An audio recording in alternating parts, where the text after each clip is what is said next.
Hey, what's up guys? This is Anthony from Anthony's Customs, and for this review, we are looking at Storm Collectibles King of Fighters 98 KYO KUSANAGI, which I guess is the main, Ryu type character in this game. I don't know, I never played it, and everybody keeps telling me it's really good, and I believe you. I don't have anything against it, I just haven't played it, alright? Get off my back. No, I'm just kidding. But here's the thing, Storm has done a really good job with this King of Fighters line so far.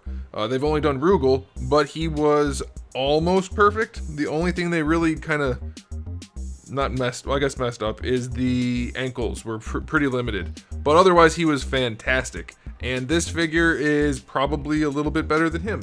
So there's probably no reason for you to watch this review, but you should, because there is some stuff I want to talk about and you should probably hear it. So let's go ahead and get him off the stand and take a closer look. This guy stands just about 7.5 inches, which makes him pretty close to 19 centimeters. That's really big for a 1/12 scale, like humongous, like bigger than 7-inch scale, realistically speaking. Up against Rugal, he's fine. That makes sense. That seems like reasonable scaling.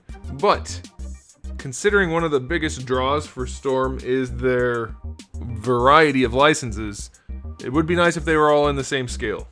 But here's the problem. There's KYO, there's Rugal, they're fine, and there's Sub-Zero. He looks totally out of scale. He's close-ish to 1/12 scale. This guy, if this was 1/12 scale, he'd be the tallest basketball player out there. He's 7.5 feet tall.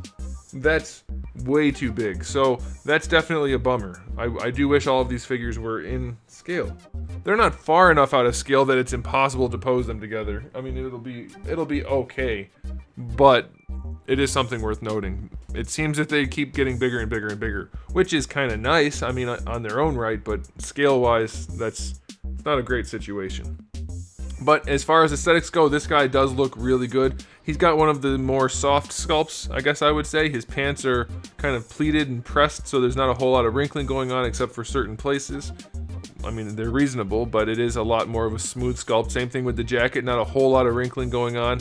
Tubular type of arm thingy, so he is kind of a plain looking figure, but what they have here they've done really well. You can see we do have the vest on the inside and then the soft jacket on the outside. We have his sleeves coming down over the arms, and the paintwork is really nice. The gold buttons are very clean, details on the arms very clean, detail on the back really nice. That's excellent.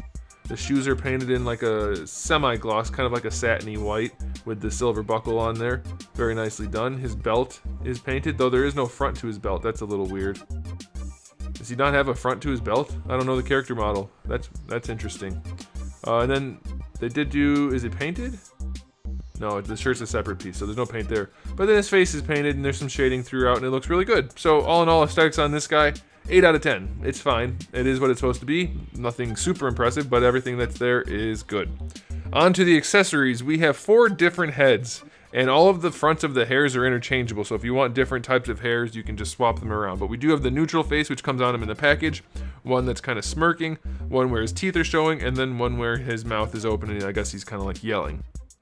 We have 2 fist hands, 2 pointing finger hands, 2 kind of grapply type hands, and then 2 wide open hands. All of them are done very nicely. We do have an interchangeable jacket. It's just the outer part, so the vest stays in place, but it does swap out, and it's done very well, and the arms swap out no problem at all. I didn't have any issues with that, so they really nailed the sockets there. That's good. And then we have a bunch of energy effects. We have a little tiny one that goes on his finger, looks good. We have a small one which goes in his palm.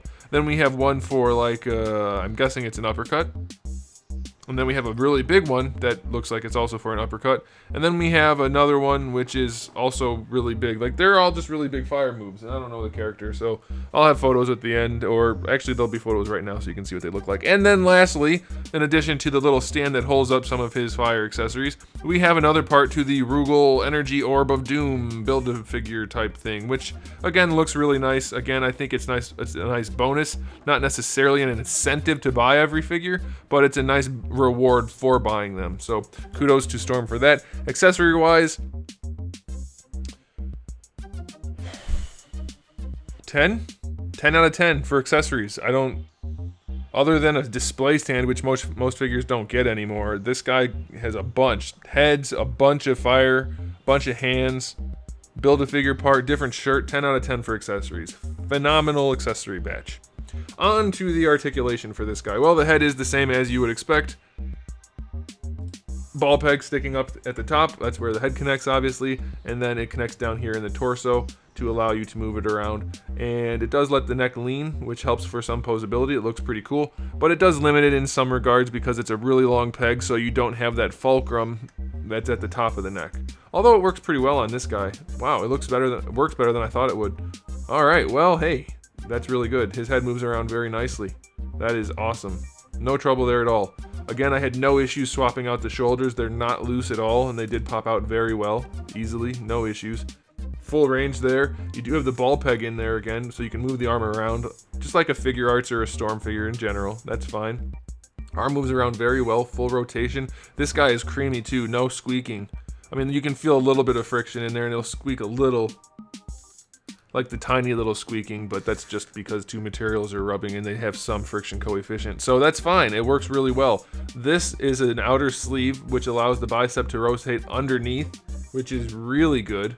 That's very, very nice. Double jointed elbow. I can't get the bottom joint on this one to move. That's just bad luck on my part. When they do work though, really good range. Very, very nicely done. Love it. The wrists are the same little ball hinge. These are floating pieces. Doesn't have that extra ball peg movement in there. I think that's okay. It is nice when they include that, but it's not necessary, so that's fine. Full range there. You'll be able to move the hands when you find the direction of the joint. Kind of stiff, but yeah, you can move the hands. Although, I mean, realistically, I don't know that we need all that.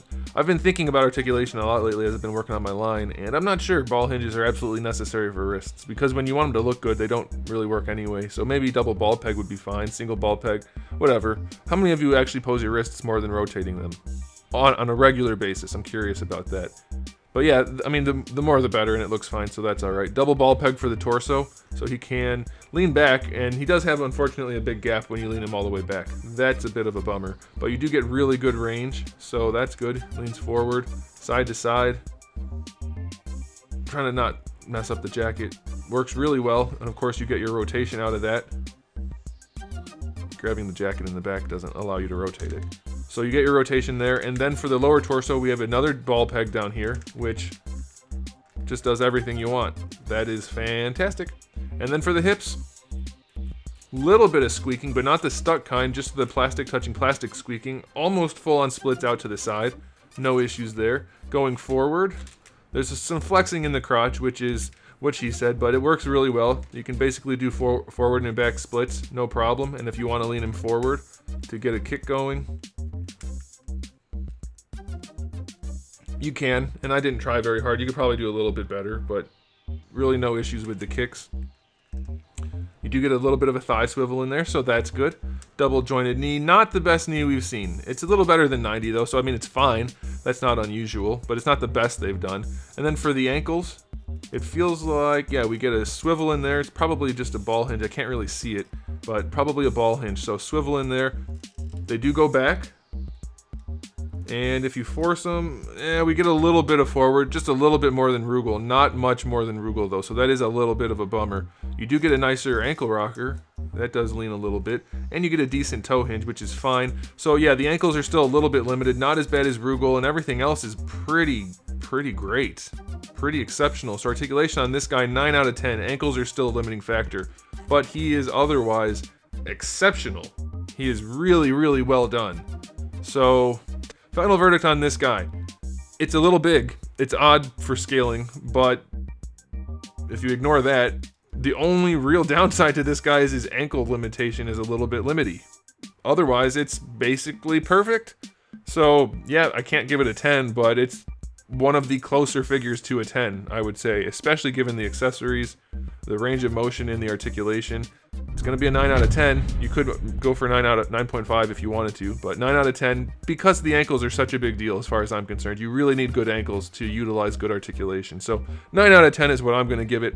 Definitely recommend it. If you're a KOF fan, then pick it up for sure. If you're just a good figure fan, then pick it up most likely. And if you don't like it at all for some reason subjectively, then don't buy it because you won't like it no matter how good it is. Alright guys, thanks for watching. Make sure you subscribe to the channel. I have new videos up just about every single day. All kinds of stuff on the channel all ready for you to watch. Thousands of videos.